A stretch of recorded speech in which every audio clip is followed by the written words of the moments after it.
Well, Omicron is here. The U.S. has its first confirmed case of COVID caused by the new Omicron variant found in a fully vaccinated patient in California. The individual traveled from South Africa on November 22nd, has mild symptoms, and is now self-quarantining. Here's what Dr. Anthony Fauci had to say about it today.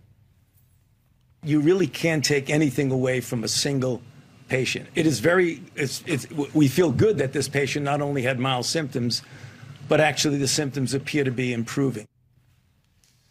Dr. Amy Shadalja of John Hopkins Center for Health Security joins us now. Doc, it's great to see you again. I guess we knew it was coming. This much isn't a surprise. But what we don't know yet is probably a little more alarming than what we do, I guess, which is my question. If it seems to be not quite as serious in South Africa, why are experts so concerned about this? Is this common sense, or do you think it's an overreaction at this point?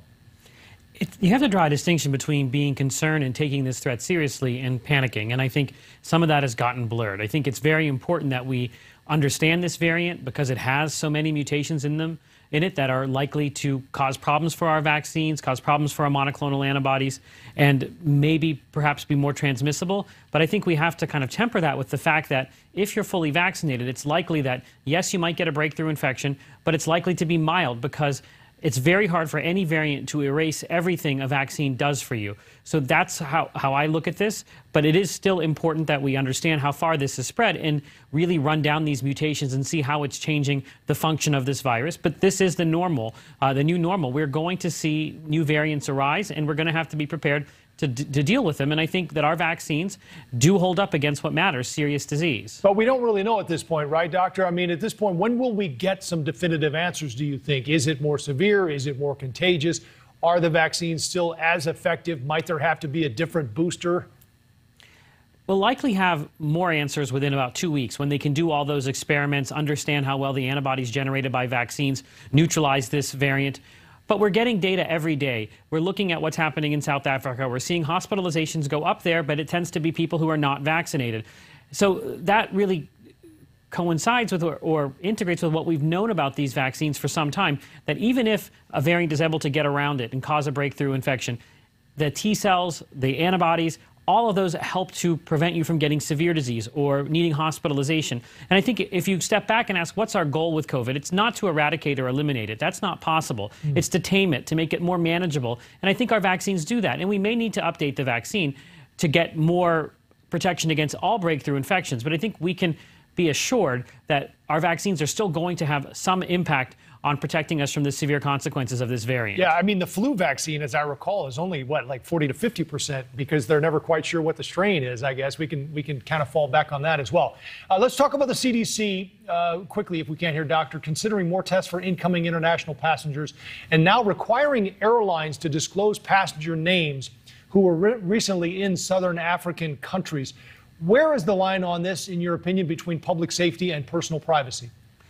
Well, what the CDC is trying to do is keep track of these variants and try and understand where they are and how much they spread. I think it's important to have situational awareness of new variants and where they are and how contagious they are, and try and intervene as quickly as possible. I think it is always this kind of line between privacy and public health that's hard to know exactly where to draw the borders. I think that this is a reasonable thing. I think that when you travel, if you have a contagious infectious disease or been exposed to a contagious infectious disease, it's important to be able to be notified and to tell those people to get tested to make sure that you're not spreading it to other individuals. I think all those people that are coming back from South Africa should be getting tested based on what's going on there. I don't think this crosses any kind of line that I'm particularly worried about, but I think we will get to a point where this becomes a little bit more normalized when we're dealing with Omicron or whatever variant it is, that we'll start to learn how to risk calculate better, and it won't be this 5-alarm fire. But I think for right now, until we get these answers, I think some of this is justified. But I guess the other question is, it's in other countries where we're not doing this, Doctor. I guess, from Italy or Israel or wherever, there are other countries where we know it is, and we're not doing this same sort of, passenger checklist, I guess, if you will. That's an important point, because we know that this was spreading in the Netherlands even before it was even discovered in South Africa. South Africa and the southern African countries are probably where this may have originated just based on the epidemiology. But yes, this is everywhere. And I think this is why the travel ban really makes no sense. The travel ban during the Trump administration made no sense. This one makes no sense at all as well, because it's not really going to prevent this from coming here. And it only impacts certain countries when Many other countries have this, and it's very leaky, and it actually has put South Africa in a bad position where they're having trouble even getting the reagents to do the tests on the experiments that we want to know the answers to. What do you tell people, doctor, who are planning to travel this holiday season? The best and the safest way to travel is to make sure that you're vaccinated and the people that you are with are vaccinated. If you're going to a place where there's high prevalence, you could, and you're very risk averse to getting any breakthrough infection, masks will work, rapid testing will work. But this is going to be something that people have to learn how to risk adjust to, because this is going to be a risk for some time.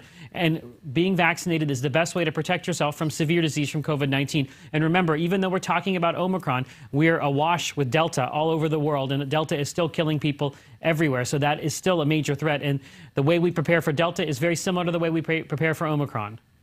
Security infectious disease specialist at Johns Hopkins University. That's Dr. Amy Shadalja. It's always great to have your voice, doctor. Thank you for the time. Thank you. Thank you for watching. Click the red subscribe button below so you can get more of NewsNation's fact-driven, unbiased coverage.